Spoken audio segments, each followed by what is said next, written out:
Teologia do Avivamento.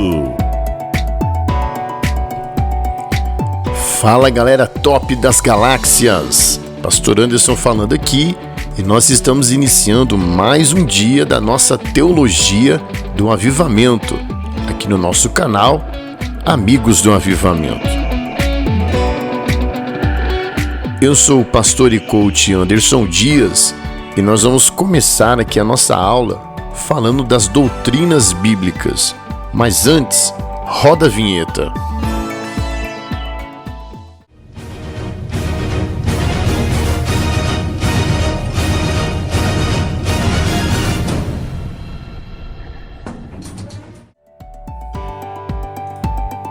Teologia do Avivamento. É isso aí, galera, voltando aqui, hoje nós vamos falar então da doutrina do Espírito Santo, pneumatologia. Já prepare seu caderno aí, sua caneta para junto aprendermos, né? Mas não se esqueça também de curtir esse vídeo, se inscrever no nosso canal, ativar as notificações aí para sempre quando chegar um vídeo novo, você ser comunicado, principalmente aqui da nossa aula de teologia, né? E compartilhe para o maior número possível de pessoas, porque eu tenho certeza que você vai fazer isso e vai ser muito abençoado em nome de Jesus, porque a vitória é nossa, em nome de Jesus. A vitória é nossa, em nome de Jesus.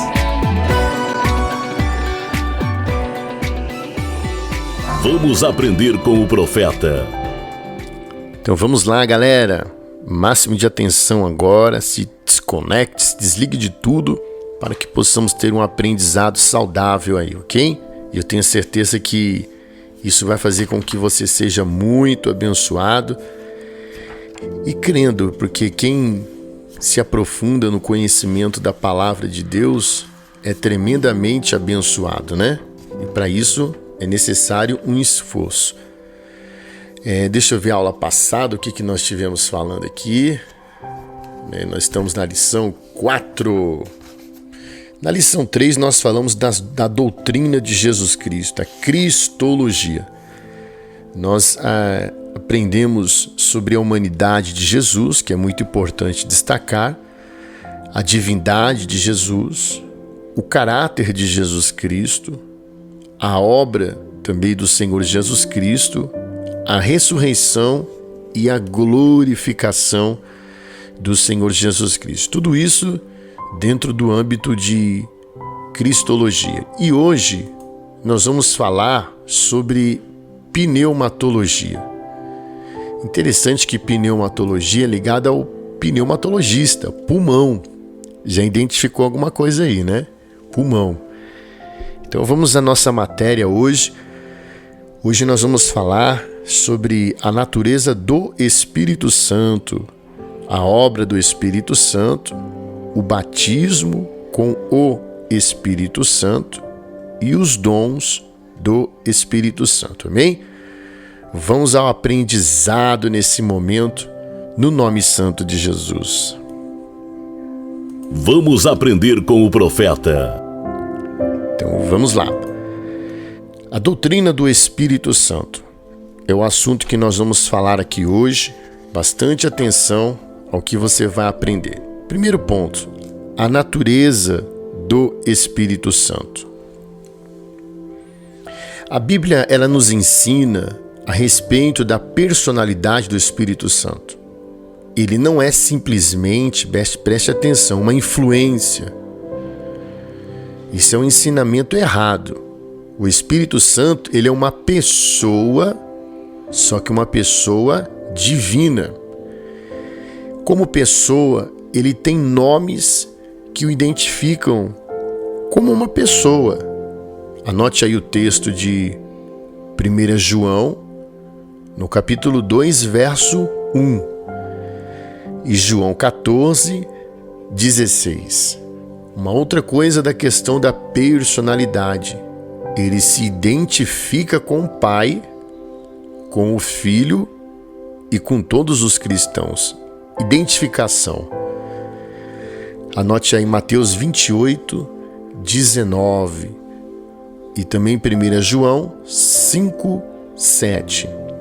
Uma outra questão ainda a respeito da personalidade do Espírito Santo. Ele tem poder de decisão. Ele toma decisões. Uma força, uma influência, uma força ativa não faz isso. Pastor, e qual a base bíblica que o senhor dá que ele tem poder de decisão? Atos capítulo 15, verso 28. Uma outra questão da sua personalidade. Ele pensa, ele tem vontade própria. Eu estou falando do Espírito Santo. Ele sente tristeza. O Espírito Santo se entristece, pastor? Sim. Ele revela, né? O que mais que ele faz? Ele ensina. Entendeu? Ele intercede, ele se entristece, ele fala. Ele toma o comando também. Anote o texto a respeito disso. Romanos capítulo 8, verso 27. E anote também Gálatas capítulo 4, verso 6. Então, como ele é uma personalidade, uma pessoa, pode-se blasfemar contra ele, sabia? Falar mal dele, blasfemar. Anote o texto aí da questão de se blasfemar contra o Espírito Santo, lá em Mateus 12, verso 31 e 32. Vamos falar da parte da deidade do Espírito Santo. O Espírito Santo como Deus.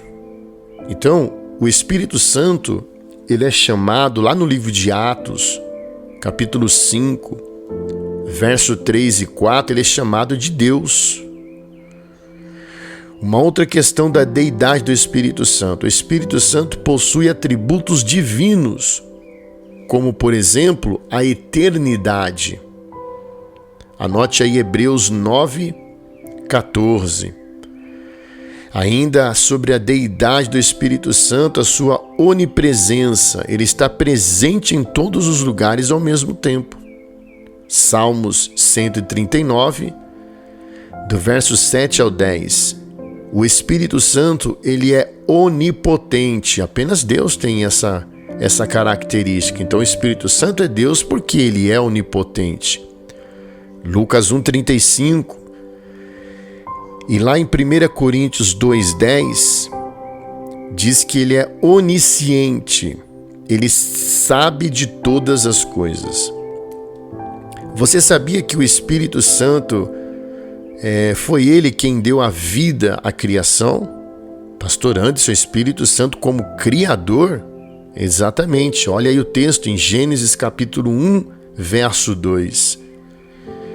É o Espírito Santo também quem transforma o homem pecador em uma nova criatura. Pastor Anderson, mas é apenas Deus que faz isso, mas o Espírito Santo também é Deus. Anote aí essa referência de João 3, do versículo 3 ao 8.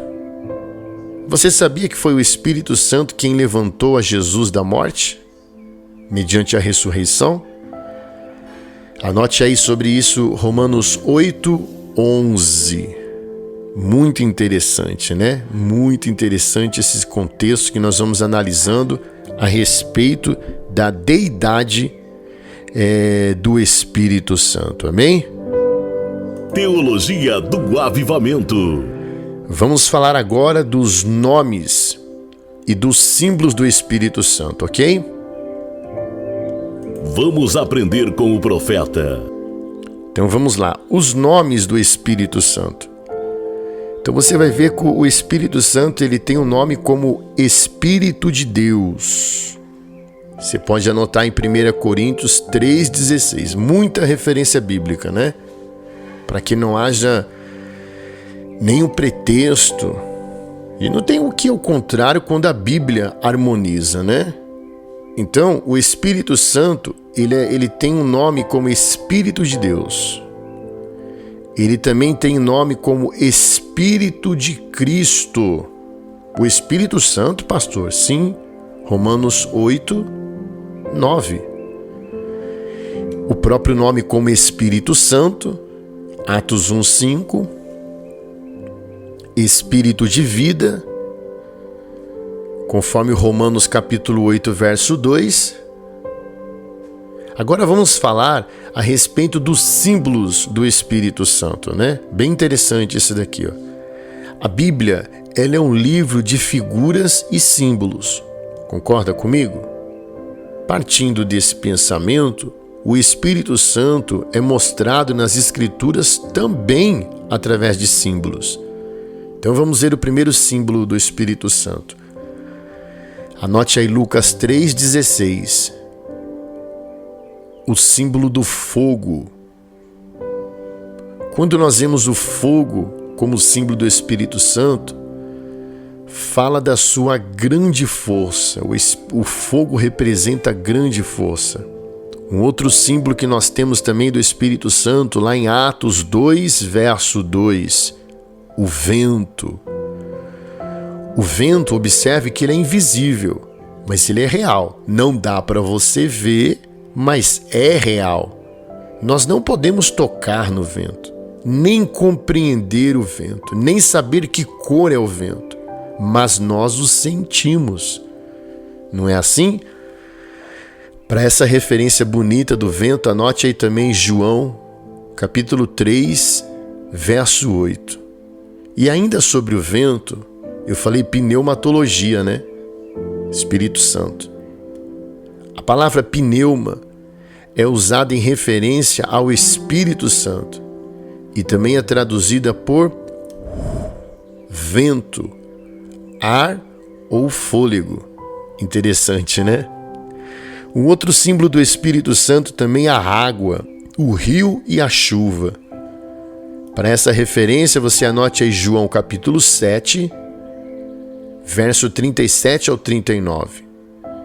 Água, rio e chuva.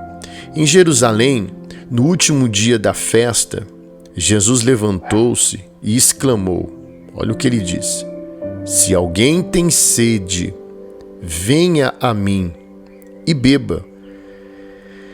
Pastor, mas aí é Jesus dizendo, calma, quem crê em mim, como diz as Escrituras, do seu interior fluirão rios de águas viva. O Espírito Santo também é Jesus. Um outro símbolo que nós temos aí do Espírito Santo é o óleo, ou o azeite, né? Anote aí o texto referente, Zacarias capítulo 4, do verso 2 ao 6. Então o azeite ou óleo, depende da tradução que você tiver, era usado nas solenidades de unção e a consagração de profetas, de sacerdotes e reis. Consagração, né? Receba o espírito da consagração sobre a tua vida, amém? Um outro símbolo também que nós temos do Espírito Santo é o selo, que está lá em Efésios capítulo 1, verso 13. O selo é prova de propriedade. O selo é prova de legitimidade, autoridade, segurança, preservação. Então o selo representa isso. E minha última colocação aqui dos símbolos do Espírito Santo, a pomba. Anote a referência aí de Mateus, no capítulo 3, do verso 16 ao 17. Então, como pomba, é um símbolo de pureza, símbolo de inocência, a inocência de Cristo. Porque Jesus, ele foi totalmente inocente. Ele foi culpado por crimes que ele nunca cometeu. Amém? Vamos dar continuidade agora, nós vamos falar sobre a obra do Espírito Santo. Amém? Amigos do Avivamento, vamos aprender com o profeta. Então vamos lá. Vamos falar agora da obra do Espírito Santo. Não se esquecendo, de dar o nosso like aí, o nosso joinha. Tá bom? Esse soquinho abençoado aí que nos ajuda bastante. Vamos lá, a obra do Espírito Santo. A dispensação em que vivemos atualmente é um tempo assim oportuno Para quê, pastor? Para as atividades especiais do Espírito Santo entre os homens. Nós estamos vivendo esse momento de atividades especiais sobre nós pelo Espírito Santo. Então, muito antes do alvorecer do tempo, muito antes de qualquer coisa, o Espírito Santo já existia como a terceira pessoa da Trindade. Nós acreditamos na Trindade, ok? Então, vamos falar, por exemplo, aqui o Espírito Santo na criação. Muito antes do homem existir, o Espírito Santo já existia. A terra era uma massa, como diríamos assim, informe, vazia, escura. Assim era a terra, uma massa escura e vazia. Antes que Deus ordenasse o aparecimento da luz, nós vamos ler lá em Gênesis, no capítulo 1, verso 2, eu gostaria de ler aqui, Gênesis 1, 2. E o Espírito de Deus pairava sobre as águas. Olha aqui o Espírito Santo na criação. Interessante, né? O Espírito Santo antes do dilúvio, a primeira destruição do mundo, né? Os primeiros versículos do capítulo 6 de Gênesis, tá? A terra estava o quê? Corrompida. Não é diferente de hoje, né? Então, naquela época ali de Gênesis, a maldade do homem não tinha limites. Não é diferente de hoje, né? Por isso que a Bíblia diz, como foi nos dias de Noé, assim é os dias do Senhor. Noé entrou na arca e a porta da arca se fechou. Não é diferente hoje. Então, maldade dos homens que não tinham limites, depravação total. Você pode ver isso que eu estou dizendo em Gênesis 6, 5. Os homens, eles resistiam ao Espírito Santo. Então, face a essa impenitência, né, do homem, esse erro do homem, disse Deus a Noé. Você pode ver em Gênesis 6:3 o que Deus disse para Noé. E eu vou ler esse texto aqui, do que Deus falou para Noé em Gênesis 6:3. O meu Espírito não agirá para sempre no homem. Ó, o Espírito. Tá? Que Espírito é esse? O Espírito Santo. E apesar disso, Deus ainda deu ao homem uma oportunidade. Nosso Deus é o Deus das oportunidades, né? Que durou cerca de 120 anos o tempo de oportunidade.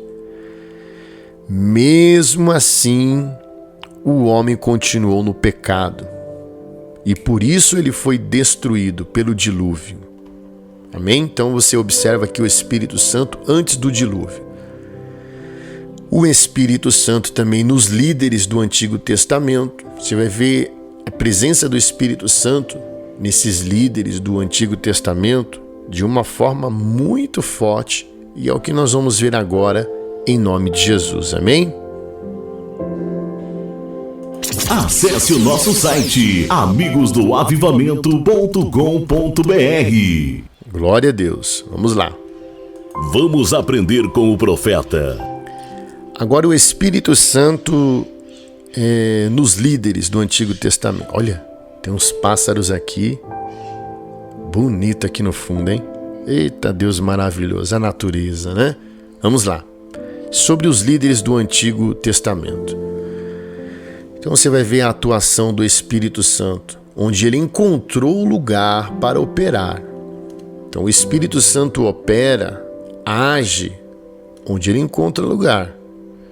José do Egito, e Moisés, os 70 anciões de Israel, no jovem Bezalel, no jovem Josué, Otoniel, Gideão, Jefté, Sansão, Saul, Davi e assim vai. Então, por exemplo, José, ele se evidenciou com capacidade para revelar mistérios. E quem deu esse ato de revelar os mistérios, porque ele tinha o dom de sonhador mor. Foi o Espírito Santo. Você pode observar lá em Isaías 63, 11. E Bezalel. Bezalel, ainda vou colocar um estudo aqui sobre Bezalel. É tremendo. Só um detalhe, tá? Ele tinha 13 anos de idade. Você sabe quem é Bezalel? Bezalel recebeu capacidade para construir o tabernáculo. Quem deu essa capacidade? Está aqui em Êxodo 31, do verso 1 ao 4. O Espírito Santo. Otoniel, ele adquiriu sabedoria para julgar Israel. Ele era um juiz. Você pode observar lá em Juízes 3, do verso 10 ao 11. Então, aqui nós estamos dando relatos do Espírito Santo nos líderes do Antigo Testamento. Não foi diferente sobre Gideão, que encontrou coragem para lutar. Observa lá em Juízes 6, 34. E aí nós temos Jefté, Sansão, Davi. Davi, ele encontrou força para ser rei, poeta, cantor e profeta. Quem deu essa força? O Espírito Santo, conforme 1 Samuel, capítulo 16, verso 13. Então, a sua presença do Espírito Santo e o seu poder atingem todo o universo. Porque o Espírito Santo, por que atinge todo o universo? Porque o Espírito Santo, ele é o Espírito Santo de Deus. Eita, Deus poderoso! E a vitória é nossa, em nome de Jesus. A vitória é nossa, em nome de Jesus. Vamos aprender com o profeta. Ainda dando continuidade aqui nas obras, do Espírito Santo. Então nós vamos observar o momento dos livros apócrifos. Então você tem a Bíblia, tem o Velho e o Novo Testamento, correto? Existe uma página em branco do Velho para o Novo. Pegue aí na sua Bíblia e observe aí qual é o último livro do Velho Testamento. Malaquias, correto? Vá até o final da última palavra, fechar o livro de Malaquias. Qual é a última palavra que aparece aí? Maldição. Então o Velho Testamento é selado com uma palavra maldição. A página em branco, os mais de 400 anos de silêncio de Deus, essa página em branco. Então o Espírito Santo, ele não agiu, ele não deixou de existir. Ele não trouxe as revelações nesse período, conhecido como período interbíblico. Não estou limitando o Espírito Santo, estou dizendo de uma ação em silêncio do Espírito Santo. Amém? Então, terminada a época do Antigo Testamento, nós observamos que começou o período interbíblico, o período de mais ou menos 400 anos, quando parecia que o Espírito Santo estava em silêncio. Como eu disse, nenhuma voz profética anunciava nada. Silêncio. É conhecido como a época do silêncio. E aí nós vemos o Novo Testamento, após a página em branco, o silêncio. E aí quem aparece ali? O Espírito Santo em João Batista. A João Batista estava destinado a uma grande missão. Por isso o Espírito Santo manifestou-se nele, desde o ventre da sua mãe. Você conhece bem a história de João Batista, desde o ventre de sua mãe. De um modo muito especial. Você vai poder conferir isso lá em Lucas, capítulo 1, verso 15. Está aí, ó. Então, a presença do Espírito Santo no ministério de João Batista se evidenciou pelo quê, pastor? Pela autoridade, porque ele exortava muito pesado. Ele repreendia o povo. Quem dava essa autoridade? O Espírito Santo.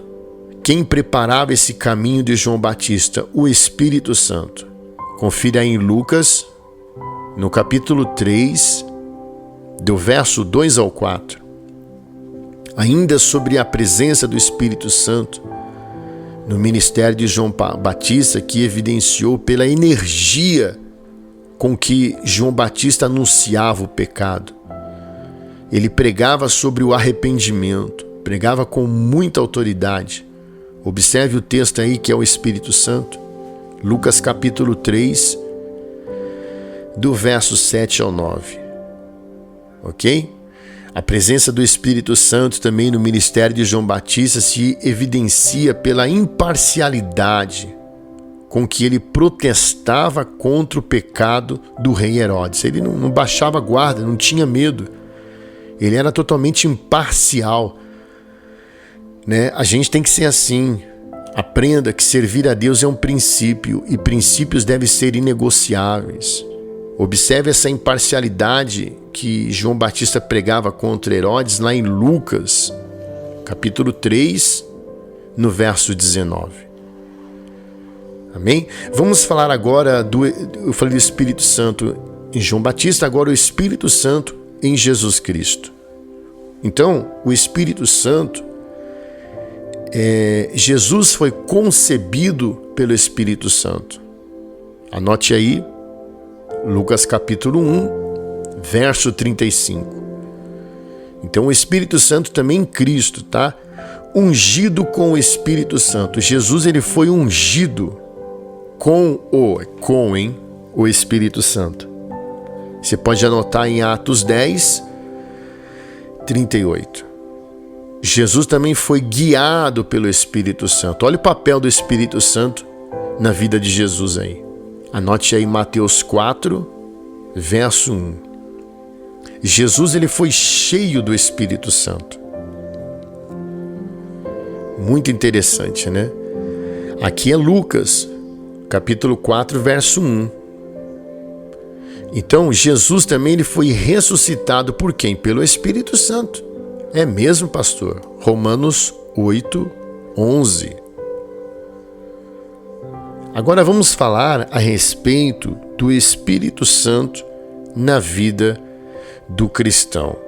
Amém? Amigos do Avivamento, vamos aprender com o profeta. O Espírito Santo em relação à vida do cristão, do crente, né? Então, o Espírito Santo, ele opera na vida do cristão o regenerando, levantando, né? Anote aí João capítulo 3, do verso 3 ao 6. Então o Espírito Santo em relação ao cristão, como que ele age? Habitando nele. O Espírito Santo habita no cristão. 1 Coríntios capítulo 6, do verso 15 ao 19. O Espírito Santo, na vida do cristão, ele age proporcionando-lhe segurança. Então é o Espírito Santo que nos dá segurança. Por isso que precisamos dele. Para ser pessoas seguras nas decisões, nas atitudes. Para essa referência, anote aí Romanos capítulo 8, verso 14 e 16. Então o Espírito Santo opera na vida do cristão também, dando força, fortalecendo. Efésios 3, 16. Libertando da lei do pecado e da morte. O Espírito Santo na vida do cristão o liberta do pecado, o liberta da morte, conforme Romanos 8, verso 2. O Espírito Santo na vida do cristão, ele está para guiá-lo. Às vezes você não sabe o que fazer, qual atitude a tomar, o que resolver. Você precisa do Espírito Santo que ele vai te guiar, conforme Romanos 8, 14. Orientando no serviço cristão. Então é com o Espírito Santo que você sabe o que fazer na obra, qual é o seu chamado. Tem pessoas que esperam. Quem espera tem dúvida. Quem diz muito assim, não, eu preciso de uma aprovação de Deus, não tem intimidade com Deus. Então você precisa do Espírito Santo para te orientar no serviço cristão, conforme diz lá em Atos capítulo 8, do verso 27 ao 29. É muito importante, então, na vida do cristão, ter o Espírito Santo, amém? Hoje a nossa aula está sendo assim, né? E eu espero que você goste desse modelo que nós estamos aqui apresentando.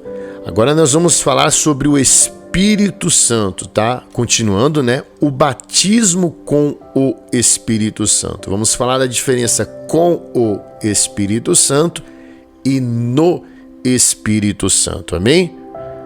Acesse o nosso site amigosdoavivamento.com.br. Teologia do Avivamento.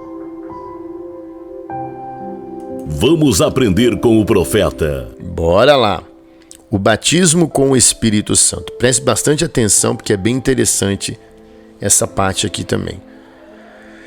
O batismo com o Espírito Santo não deveria, assim, confundir as pessoas, porque é uma confusão que as pessoas criam em relação ao Espírito Santo e não deveria ser assim. Pois é uma bênção que já foi prometida, que foi predito, profetizado por Joel, né? Por Isaías, foi profetizado por João Batista e o próprio Jesus. Então nós vamos ali, quando falamos de batismo no Espírito Santo, é onde que a gente vai? Livro de Atos, o dia de Pentecostes. Então o dia de Pentecostes, ele era um dia singular. Inclusive eu tenho aqui em cima, ó, nesse card aqui, ó, falando sobre a história do avivamento. Observe que eu falo um pouquinho do dia de Pentecostes, o avivamento da Rua Azusa, é bem interessante. Então o Pentecostes é um dia singular para a igreja e continua sendo até hoje nos nossos dias, né? Porque foi o dia em que Deus enviou o Espírito Santo. Então nesse dia haviam ali 120 discípulos de Jesus que foram cheios do Espírito Santo. Foi convidado 500. 380 ficou fora. Tem sempre aquele que fica fora, né? Conversando aleatoriamente, mas 120 estavam ali no cenáculo. E eles foram cheios do Espírito Santo e dotados de poder de testemunho do Evangelho. As coisas mudaram quando eles foram cheios do Espírito Santo. Você precisa do Espírito Santo na sua vida. E a sua vida muda, viu? Como resultado da experiência do Pentecostes, Pedro pregou com tanto poder que cerca de 3.000 almas se renderam aos pés de Jesus. Olha o que o Espírito Santo de Deus faz, né? Nós temos as técnicas, estudamos, né, a psicologia, tal, o coach, mas o fundamento, o sucesso é Jesus. E essas coisas são apenas ferramentas. A eficiência é o Espírito Santo. Pastor, interessante. Então, esse dia foi um dia de promessa, né? E para quem é esta promessa? Vamos falar sobre isso examinando um pouquinho o livro de Atos. No capítulo 2, do verso 38 ao 39, nós vamos entender para quem é essa promessa. Tá? Atos 2, verso 38 e 39. Então a promessa, a Bíblia diz assim, é para vós. Vós, Pai, aqui Pedro está falando, tá? Então, ele está respondendo essa pergunta, para quem é a promessa? Então ele fala para vós. Quando ele fala para vós, ele quer dizer sobre os judeus que estavam ali presentes, que era a nação com a qual Deus fizera a antiga aliança. Então quando ele diz a promessa é para vós, primeiro ponto, para os judeus. Depois Pedro fala, a promessa é para vossos filhos, que é a geração sucessiva, a geração que vinha após estes judeus. E Pedro também fala, tudo isso em Atos 2, do verso 38 e 39. Ele diz que essa promessa também era, ele diz primeiro, é para vós, os judeus, depois ele fala para vossos filhos, a geração sucessiva. Depois ele fala para todos os que ainda estão longe, para os gentios. Ele falava isso para os gentios e para qualquer indivíduo que responda à chamada de Deus. Nós fomos alcançados pelo dia de Pentecostes também. Então a promessa de Atos 2,39, ela indica que a gloriosa experiência do batismo com o Espírito Santo foi designado por Deus Para quem? Para todos os cristãos, todos. Desde o dia de Pentecostes até o fim da presente era dispensação, o Espírito Santo ele é destinado às nossas vidas. Ok? Vamos entender um pouquinho, e deixa eu ver como é que nós estamos aqui nas minhas anotações. Estamos bem adiantados, que top. Vamos falar agora da natureza do Espírito Santo, tá? Então, primeira questão, eu diria que é como símbolo também, mas é a questão da natureza. Então, várias palavras e expressões são usadas para simbolizar, olha o símbolo aí, e descrever a vinda do Espírito Santo. Primeiro, um derramamento, tá? Você pode anotar sobre o derramamento, anote aí Joel 2, 28 ao 29. Joel, capítulo 2, verso 28 e 29. Quando fala do derramamento, é alguma coisa vinda do céu com grande abundância. Derramamento. O derramamento, então, é uma coisa em abundância. Vinda do céu. Uma outra questão da natureza desse batismo aqui que nós estamos falando é a própria palavra batismo. Tá? Batismo é uma coisa total. É uma totalidade gloriosa. É sobrenatural quando se fala do batismo. É como uma imersão no dilúvio, que envolve o quê? Encher,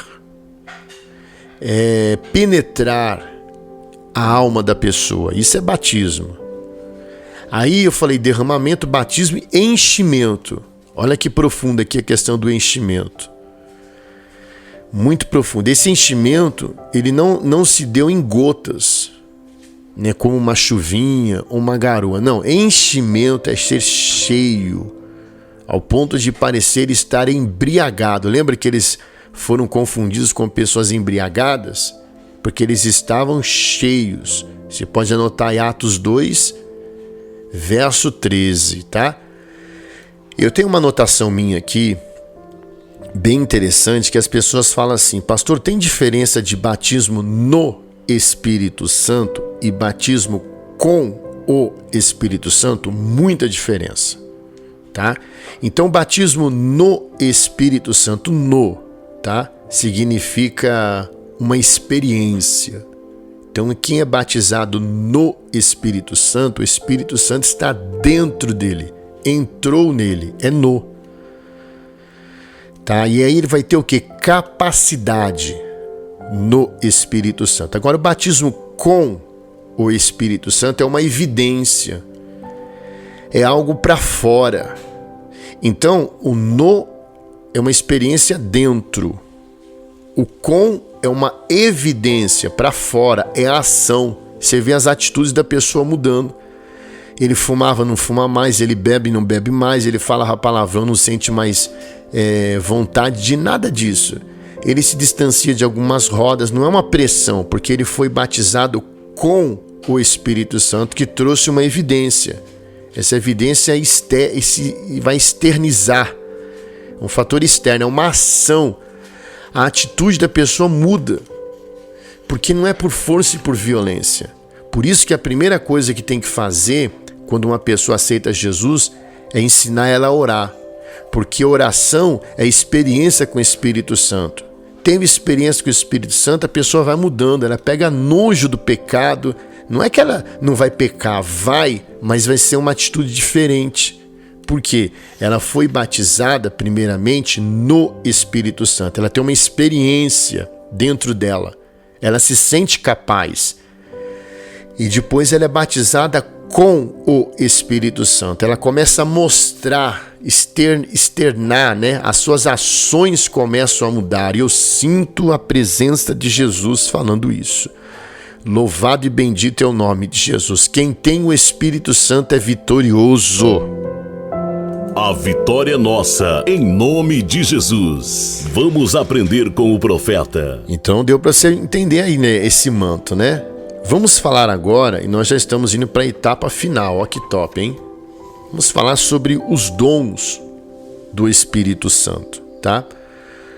Os dons do Espírito Santo podem ser descritos como uma concessão especial, tá? Uma concessão sobrenatural, algo concedido de uma forma especial e sobrenatural. É uma capacidade divina para você exercer de uma forma especial. O dom é para isso. É para você exercer de uma forma sobrenatural. É uma capacidade divina, tá? Em si é isso. Então, qual a classificação dos dons espirituais? Então, os dons do Espírito Santo, eles estão relacionados lá em 1 Coríntios, no capítulo 12, do verso 1 ao 11. E ele se divide em 3 grupos, os dons. Os dons da revelação, os dons de poder e os dons de inspiração. Então, os dons de revelação, quais são? É a primeira divisão: a palavra do conhecimento, a palavra da sabedoria, o discernimento de espíritos. É o dom que as pessoas tinham mais pedir, né? O discernimento de espírito. Tem tanta coisa errada e o povo acha que está certo. A segunda divisão que eu falei é os dons de poder. Quais são os dons de poder, pastor? Dons de curar, dons de operação de milagres, os dons da fé. E a terceira divisão dessa classificação dos dons espirituais são os dons de inspiração, que é a variedade de línguas, a interpretação das línguas e as profecias. Vamos entender um pouquinho essa definição de cada um dos dons para nós terminarmos essa aula abençoada em nome de Jesus. Amém? Teologia do Avivamento. Ligue e participe pelo nosso WhatsApp 011 95901 7043. Vamos aprender com o profeta. Bora lá. Então vamos falar dessa definição aí desses dons. Então, por exemplo, a palavra do conhecimento. Ô pastor, me explica o que é a palavra do conhecimento. Vou te explicar. A palavra do conhecimento é uma revelação sobrenatural em algum fato ocorrido. Então ocorreu um fato, vem a palavra do conhecimento, tá? Que é uma revelação sobrenatural, que vem da mente de Deus para a mente da pessoa, que o Espírito Santo revela. Olha que interessante. Você pode anotar aí Lucas capítulo 19, verso 5. E anote também Atos, capítulo 5, verso 3 e 4. A palavra do conhecimento é a revelação sobrenatural daquilo que vem da mente de Deus, pelo Espírito Santo, tá? Segundo dom, a palavra da sabedoria. Então, a palavra do conhecimento é uma revelação sobrenatural de um fato. A palavra da sabedoria é uma palavra dada por Deus através da revelação, que vai atuar o quê? Na necessidade de solução urgente de um problema. Então a pessoa fala, meu Deus, eu não sei o que eu vou fazer. Se ele tivesse a palavra da sabedoria, ele está num senso de urgência ali. Ó. Então esse dom, ele soluciona uma causa urgente de um problema que ocorreu.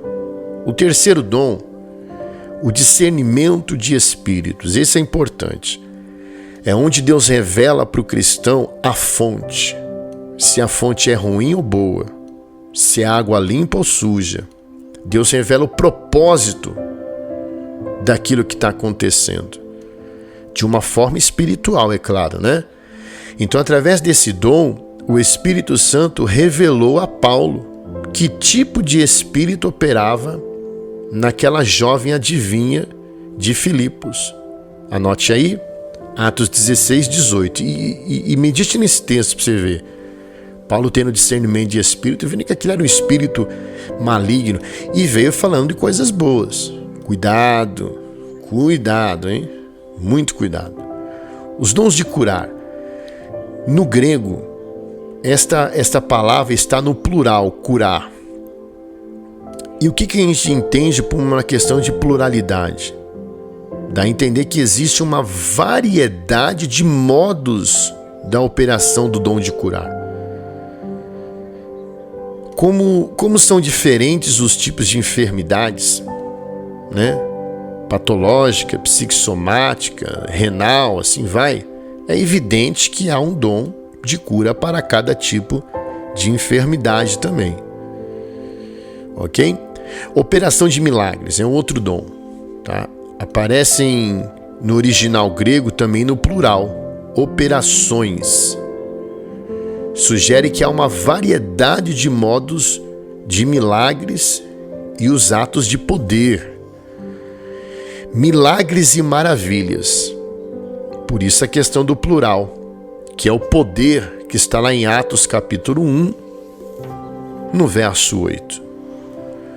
O dom da fé. Pastor, mas fé é dom? Nesse caso, sim.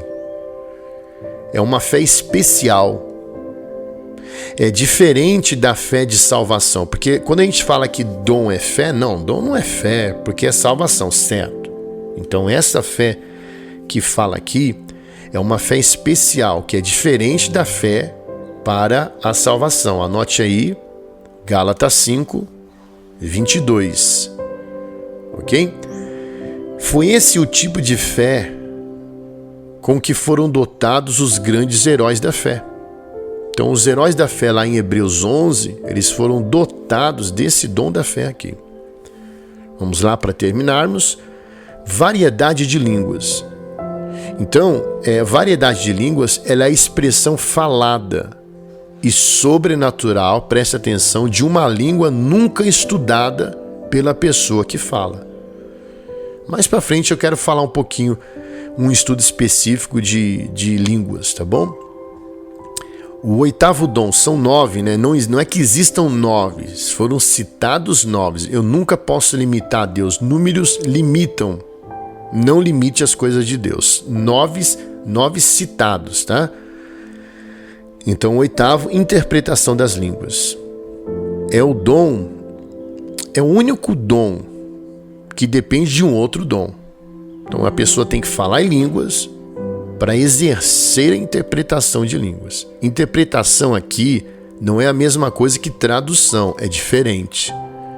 É diferente. A interpretação geralmente ela alonga-se mais que uma simples tradução. Porque a tradução por exemplo, what's your name? My name is Anderson. Qual o seu nome? Meu nome é Anderson. Tradução. Interpretação. What's your name?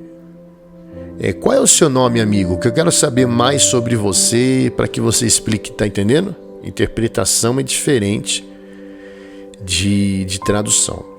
Último dom aqui citado, profecia. Então a profecia é uma manifestação do Espírito Santo de Deus e não da mente do homem. A profecia não é um argumento humano, não a profecia é um pensamento não humano, mas é um pensamento divino. Top das galáxias, hein? Teologia do Avivamento. E quando muda a música, a gente sabe que estamos chegando ao final. Eita, aula abençoada, pneumatologia, o Espírito Santo, e a vitória é? A vitória é nossa, em nome de Jesus. Amigos do Avivamento. É muito bom esse projeto da Teologia do Avivamento, né? Teologia do Avivamento. Nossa próxima aula nós vamos falar da doutrina do homem. Não esqueça de dar o like aqui, por favor, nos ajude. Compartilhe também esse vídeo para que possamos crescer a cada momento que se passa. E que Deus te dê sabedoria, te abençoe poderosamente em tudo, tá bom? Espero que você tenha gostado desse modelo de aula. E a nossa próxima aula, nós vamos falar de antropologia, a doutrina do homem. Bye! Chegamos ao final de mais uma edição do nosso programa. Até mais e Shalom Adonai.